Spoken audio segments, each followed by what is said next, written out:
झाली कॉमेडीची bullet train पकडून वाड्यावर या. नाही तुझ्यावर शूटिंग केला मग पिक्चर मध्ये दिसलाच नाही तो. कसा काय दिसणार आहे मी? माझ्या अख्खा रोल एडिट करून टाकला तो. अरे मी सिनेमाचा हिरो आहे रे, आणि माझ्या एक बी सीन नाही, आणि काय लेडीज अँड जेंटलमन मला ओळखणार आहे? खरे भाऊ काय? आणि मी मारे टिंग्या मारत फेसबुकवर टाकून दिला, आज माझ्या सुमार एक दर्जेदार प्रेम कहाणी या नावाचा पिक्चर रिलीज होऊन राहिला बा. बघा बा. तर काय तुम्ही पिक्चरचं नाव ठेवलंय हो? Thank you. सुमार एक दर्जेदार प्रेम कहाणी. क्या बात आहे सर. वा. Thank you, thank you. दर्जेदार प्रेम कहाणी वा, सुमार वा. पद्धतीने मांडली आहे तो. Thank you for complement. थँक्यू म्हणजे काय मला ना अशाच प्रतिक्रियेची ना अपेक्षा होती. काय समजलं? बरं मी काय म्हणतो वासाड्या पिक्चर बघितलंस ना तू? अरे हिरो होतो ना रे मी त्या पिक्चरचा. हो हिरो. बरं हिरो आहे. आणि ज्या काय 4 रांगा भरलेल्या होत्या ना, हा. त्या सगळ्या माझ्या ओळखीच्यांच्याच होत्या. काय सांगतो मग? मग त्या सगळ्यांना पिक्चर आवडलाच असेल. सगळे मला म्हणत होते, काय कुठे आहे तुझा रोल, कधी आहे तुझा रोल? शेवटी मी त्यांना इंटरवल मध्ये क्रीम रोल खाऊ घातला आणि सांगितलं हाय माझा रोल. तेव्हा गप झाले ते. मला वाटलं मी चुकून दुसऱ्या स्क्रीन मध्ये येऊन बसलो काय, पण बाकीचे सगळे तर ओळखीचे वाटत होते. हा. ही हाबा डाकीन, काय? ही असिस्टंट डिरेक्टर, अरे हिने 9 रोल केले. वत्ता सांगणारी हीच, विलनला पाणी पाजणारी हीच, ऑपरेशन थिएटर मध्ये नर्स हीच, बरं फ्रॉक घालून टायर फिरवणारी लहान मुलगी हीच, ही डंगरी लहान मुलगी. आणि मी पिक्चरचा हिरो, मला 9 सेकंद बी दाखवलं नाही रे तो. ते सोडा पण हे बघ श्याम, म्हणजे तू अगदीच पिक्चर मध्ये नव्हताच असं अजिबात नाही. नव्हता. नाही हा नाही दिसतो ना मी. हा, दिसतो. एका सीन मध्ये माझा हात दिसतो, एका सीन मध्ये माझा अर्धा डोळा दिसतो.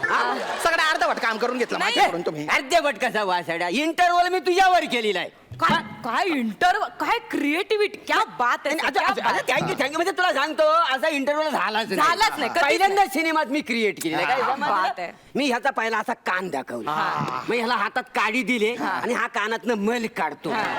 जसा मल बाहेर येतो तसा असा इंटरव्ह्यू असे शब्द बाहेर पडतात. काय क्या बात आहे सर. क्या बात आहे. डिटेलिंग काय आहे बघ ना. Creativity sir. डिटेलिंग. हो दुवाड.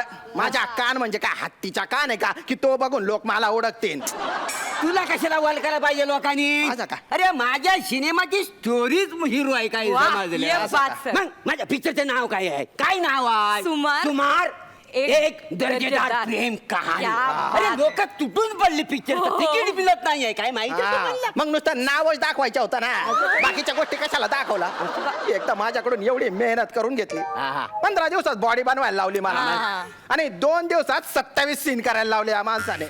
रात्री 2-2 वाजेपर्यंत शूटिंग चालू होतं माहितीये. बरं या पिक्चरचा नादात माझे 4 इव्हेंट गेले माहितीये का? काय सांगतो? मी त्यांना 2 लाख पेमेंट सांगितलं होतं ना, तर ते म्हणाले तुझे काय अवकात रे. मी म्हणला पिक्चर येऊ द्या मग बघा. मग? आता काय थोबाड घेऊन जाऊ मी त्यांच्याकडे? आधी 5,000 तरी मला काम देत होते, आता ते बी देणार नाही मला ते. हा, माझा एक तरी सीन ठेवायचा ना रे तू. तो डोंगर चढताना मी स्टंट केला होता, हँग ग्लायडर, ते वापरलं होतं. तो सीन तरी ठेवायचा ना रे. अरे ठेवलाय तो, तू बघितलायस नाही पिक्चर मध्ये? तू ठेवलाय ना. मग कसा ठेवलाय? कसा? हँग ग्लायडरला मी असा ओव्हरला टाकलेलो आहे, आणि कॅमेऱ्यात काय दिसतो? नुसता डोंगर आणि एक दोरी हालताना दिसते अशी. ही जी दोरी हालताना दिसते ना, त्याच्या मागची क्रिएटिव्हिटी काय माहितीये माझी? मला ना ती दोरी हालताना तुझी हालाकीची परिस्थिती दाखवायची होती. काय समजलं? अरे हालाकीची वेळ आता आली आहे माझ्यावर. त्या दिवशी संध्याकाळपर्यंत हा माणूस कट म्हणत नव्हता माहिती. हँग ग्लायडरला मी असा बुजगावण्यासारखा लटकलेलो होतो. नाही मी सांगते काय झालं होतं. त्यावेळेस काय झालं होतं, तुम्ही नेमके नाही का त्या हेअरड्रेसरला प्रपोज करायला गेला होता? हा ते प्रपोज कर, आणि ती पण नाही का अशी बट अशी करून हो हो हो हो हो असं म्हणाली.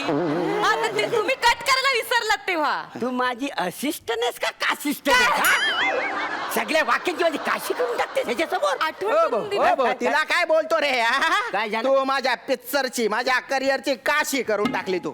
आणि आता मला कळलं हेअर ड्रेसर पिक्चर मध्ये काय करत होती. तिचा चेहरा दाखवला तू, पण मी हिरो असून माझा चेहरा नाही दाखवला रे.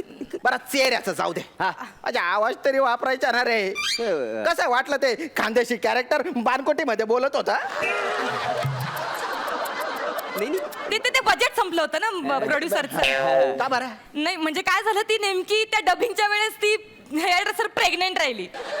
ह्यांनी सगळा खर्च केला ना तो, हो, मी. त्यामुळे डबिंगचं बजेट संपून असं गेलं. का? होय, होय. बाप रे, भलता लफडेबाज माणूस आहे रे हो.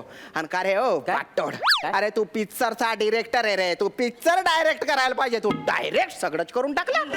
हा? पण फोडीन तिथं काय तो वसाड्या काय पण सांगेल. असं का? अरे ती जी हेअर ड्रेसर आहे ना, हा. ती घरात ना येतानाच प्रेग्नेंट होऊन आली होती. तर मला सेटवर न्यूज कळली. हा. आता ऑन सेट ही घटना घडल्यामुळे हा. मी दिग्दर्शक म्हणून माझी काही जबाबदारी आहे का नाही. असं का? त्याच्यामुळे सगळं तर डबिंगचं बजेट होतं का नाही काय समजलं, तर मी तिच्या डिलिव्हरीसाठी वापरला. असं का? हो. तरीच मी म्हणत होतो, हा एकच माणूस 6 कॅरेक्टरचा आवाज कसा काय डब करून राहिला. कोल्हापूरच्या पैलवान बानकोटीच बोलतो, अरे हा. विदर्भाचा शेतकरी बानकोटीच बोलतो. बरं एक माणूस लंडनहून येतो आणि तो काय म्हणतो माहितीये का? काय समजली हो? बरं कोंबडा आणि कोकिड यांचे आवाज या माणसाने काढले, बरं दोघांचे आवाज एकच बरं का? काय काढलं माहितीये का? कुकूच कू असा आवाज काढला नाही नाही, दोघांचा. तसं नाही. माझं मध्ये ॲज अ डिरेक्टर म्हणून माझं कसा माझा व्हर्सॅलिटी दाखवायची होती का नाही काय काय काय असं का दाखवायचं होतं. नाही, हं. त्याचं असं म्हणणं आहे की ते 6 जण होते ना, हा. तर त्यांच्यामध्ये व्हरायटी हवी होती बोलण्यात. हा हा, ते वेगळे वेगळे बोलणे अपेक्षित होतं असं त्यांचं म्हणणं असं बरं? आहे. ती व्हरायटी. ती व्हरायटी हा. ती लोकांसाठी व्हरायटी. असं. मी व्हरायटी शब्दाचा अर्थ व्हरायटी मध्ये दाखवून टाकलेला आहे. काय समजलं? अरे तुझ्या व्हरायटीच्या नादात पिक्चर मधली माझी व्हरायटी दिसलीच नाही रे. काय देशाची? अन तू काय अवकातीचा माणूस आहे ना, ए? ते मला आहे ना बाजारातला फायटिंगचा सीन आहे हा, ना, मग? तिथेच काढलं होतं. अरे काय केला सीन बघितला तो मग? प्रोड्युसर काय म्हटला होता? काय? आपल्या मौल्यवान वस्तू लॉजवर ठेवा. हा. तर या माणसाने कॅमेरा बी लॉजवर ठेवून दिला. अरे काय लॉज आहे का रे तुला? अरे कळत कसा नाही. मला एक गोष्ट सांग, हो. तो एरिया केवढा डेंजर होता, जर लोकेशन होतं का नाही हा. तिथं चोऱ्या माऱ्या होता. बरं. त्याच्यामुळे मौल्यवान वस्तू तिथं नेऊन करायचा का, म्हणून मी कॅमेरा लॉजवर ठेवला होता. बरं, मग बाप. आणि मोबाईल वर सगळा सीन शूट केला. क्रिएटिव्हिटी बघ ना त्याच्यातली. मोबाईल वर. अरे काय तुझा टेक्निकल नॉलेज आहे रे. काय? कॅमेरा लॉज वर ठेवून तू मोबाईलच्या कॅमेराने शूटिंग हा, करतो, मग? डबिंग तूच करतो, हा. एडिटिंग तूच करतो, तेच प्रोड्युसरला खड्ड्यात तूच घालतो. हो. हा. 1 मिनिट. खूप बोललात आमच्या सरांना. असं का? नाही, मी नाही इतकं ऐकून घेणार. खूप बरं. बोललात. हा. आणि त्यांच्या टेक्निकल नॉलेज बद्दल अजिबात बोलायचं नाही. हा. परवाचीच गोष्ट आहे. बरं. त्यांनी स्वतःच्या मोबाईल वरनं स्वतःच्या हाताने ऑनलाईन एका पिक्चरचं तिकीट बुक केलं. हा, मग मी केलं स्वतः. बापरे. मग टेक्निकल नॉलेज काय टेक्निकल नॉलेज रे तुझं. Thank you very much, thank you. अरे तुमच्या सारख्या लोकांमुळे आहे हा. ना प्रोड्युसर मराठी पिक्चर काढतात, पण नंतर पिक्चर सोडा पिक्चरचं तिकीट बी काढत नाहीत ते. हा ना, बनाले हा सर बोला. हा आहे काय? Yes sir. हो, ते माझ्या सोबतच आहेत. 1 मिनिट. देते प्रोड्युसर. परवा आपण मीटिंग झाली. अच्छा ते बागात जाय. हा बोला. आलो सर. नाही काही नाही. बजेटचं ना त्या दिवशी मी तुम्हाला बोललो ना, 3 करोड पर्यंत बजेट होऊन जाईल. 3 करोड. आणि काळजी करायची नाही. आपण काय माहितीये का, आपण सैराटला सुद्धा मागे घालवू शकतो. हो, हो. म्हणजे शुक्रवारी आपण सिनेमा रिलीज केलेला का नाही, की मंगळवारच्या आत आपण 80 करोड क्रॉस करू शकतो. काय एवढा धंदा मी देऊ शकतो. नाही, नो प्रॉब्लेम. Done, मी done. येतो मीटिंगला. डन डन Sir, done झालं. बा काय problem. काय म्हणता? रस्ता क्रॉस करायची याची लायकी नाही आणि हा 80 करोड क्रॉस करणार आहे. कसं आहे मकरन सर, आजकाल आहे ना पिक्चर बनवायच्या स्किलवर नाही, तर काही लोक प्रोड्युसरला बनवायच्या स्किलवर डायरेक्टर होऊन राहिले. आता कसा करायचं?